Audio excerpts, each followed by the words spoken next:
Ils sont venus des quatre coins du monde et ont dû se contenter de quelques minutes seulement face au Saint-Suaire.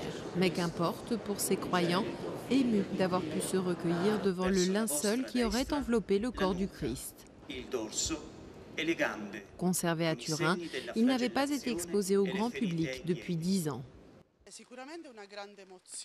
C'est vraiment une émotion très forte parce que c'est la première fois que je le vois.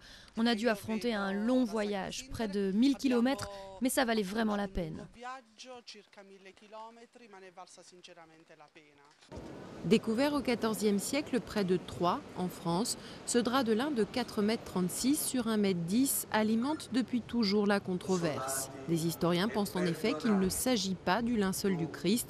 Selon une datation au carbone 14 effectuée en 1988, le morceau de tissu remonterait en fait au Moyen-Âge. Le Vatican lui-même ne s'est jamais prononcé sur son authenticité. Est-ce que c'est vraiment celui-là ou pas? Je dirais que je peux vivre avec l'idée que c'était peut-être un autre. Mais au moins on a bien les points d'appui.